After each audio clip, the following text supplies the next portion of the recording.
Alright, welcome back everyone. This should be my last video in the Pong Flow Lab series. So let's go ahead and get our other paddle in there. Now you can make your paddle be a different sprite. For today I'm just going to go ahead and make it be the exact same sprite. And I'm going to show you how to take this existing sprite that I have over here and then just simply flip it so that way it's better oriented. So let's go ahead and do that. I'm going to go ahead and create, this is going to be paddle 1, and this is going to be, paddle 1, and this is going to be player 1. And I'm going to go ahead and edit the sprite, and I'm going to come down here and I'm going to go to the size tool here, and I'm going to change the width from 1 to 2 because my sprite is 64 pixels wide, and then for the height mine is actually 5 squares high. Okay, and so there it is there. I'm going to stay on this here, and I'm going to go to Pixlr, and I'm going to go ahead and open up my paddle design here.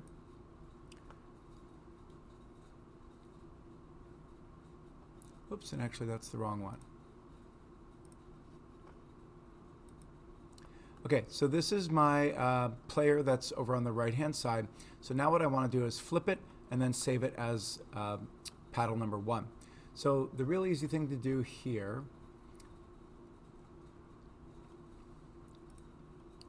is, now I've got all my layers over here on the right. So what I can do is I can go ahead and I can merge these all together. So I can simply go here to the layer menu, and I'm going to go ahead and say flatten image, and now all my layers become one. And you'll notice that on my layer here it did get locked. Okay, so just pay attention to that. So to flip this, if I go up here to edit, transform, I want to flip horizontal. But then it tells me that the layer is locked. So I have to come over here and I have to unlock it. Once you unlock it, now with the arrange tool, I get all these options up here. And one of them is to flip horizontal. And so I can just do that. You could also go up here to edit, transform, and flip horizontal. Okay, so this is now set up perfectly to be my first paddle. So I'm just going to go up here to File, Save. I'm going to save it as a PNG, and it's going to simply be paddle 1. Okay, and I'll download it. Okay, so now I'm back in Flow Lab, and I'm going to go ahead and upload. Go to my design, make sure you choose the correct one, and there we go, it loads in.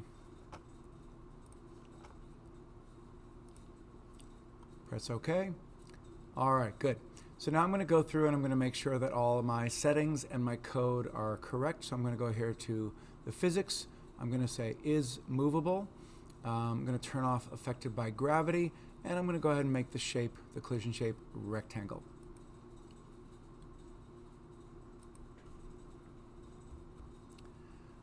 Okay, so I'm going to go ahead and I'm going to move the first player, and I'm going to move it right here. I'm going to move it up against the back wall.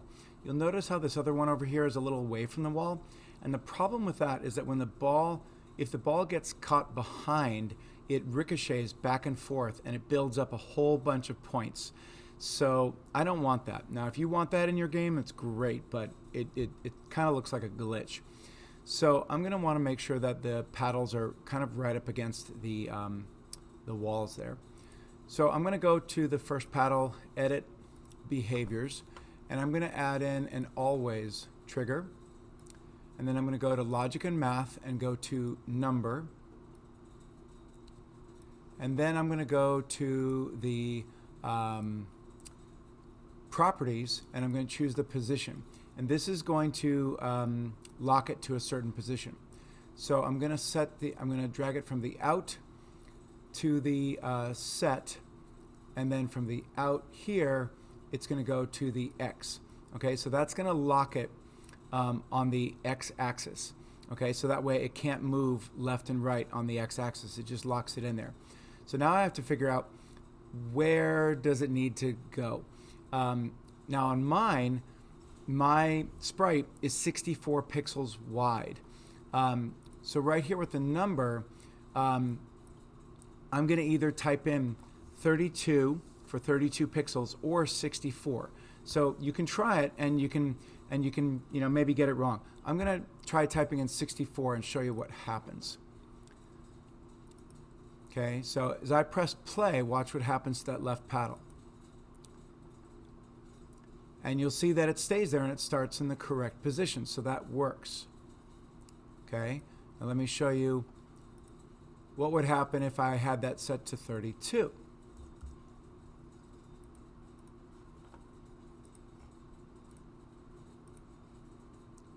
And you'll see similar results, and it works. So you might have to play around with that number just a little bit until you get it right. I need to fix the paddle on the right because you can see that the ball is kind of getting trapped behind it. So I'm going to come over here to this other paddle here, go to behaviors, and this number here, 576, is what is pushing it out here. So what I want to do, and remember that I made my level a little wider, so I need to bump this back. So what I need to do is I need to take 576 and add another 32 pixels to that. Okay, so I'm going to go ahead and change the number, and it should be 608.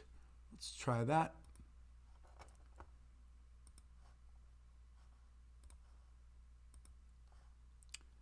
Not quite.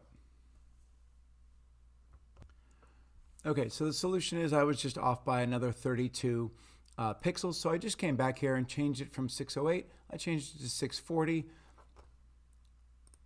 And now, even though you can see that it is starting over here away from the wall, when I press play, you'll see that it jumps there and it's good. And I'm not going to get as much bouncing back and forth.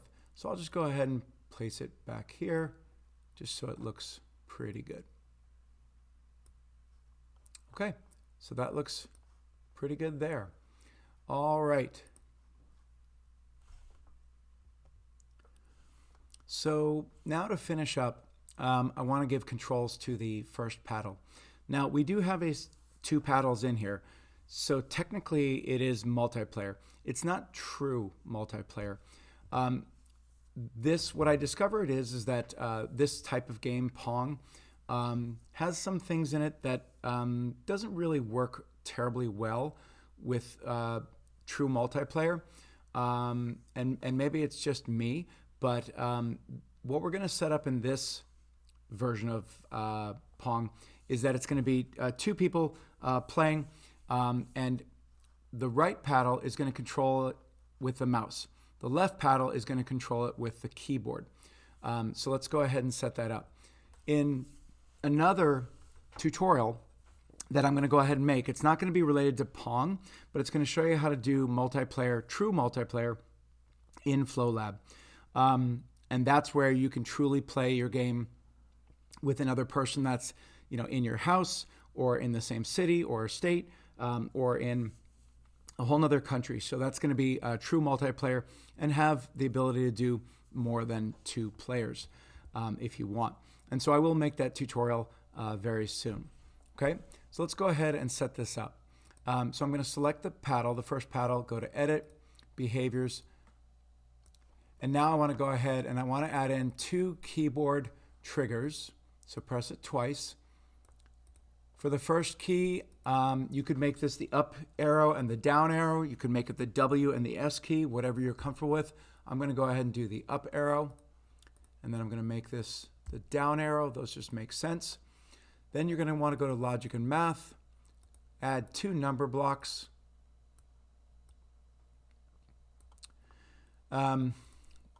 Now, for the up arrow, you either need a positive number or a negative number. Now, you would think because it's going up, you would want a positive number. I've found that you want a negative number.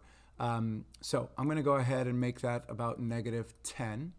That seems to be a pretty good speed for me. And then the down arrow will be a +10.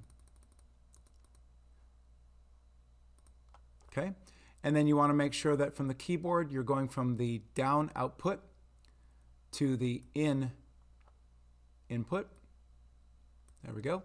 And then we just need a velocity block. So go to, let's see,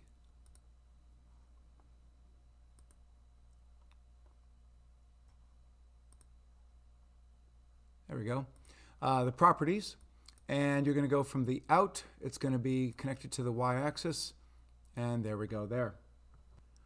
So always remember to test your code. You can just put your mouse pointer in an outside area, click and drag, that way all your code moves out of the way so you can see what's going on. Press play here, and you can see I'm just doing the up and down arrow key, and it works just fine.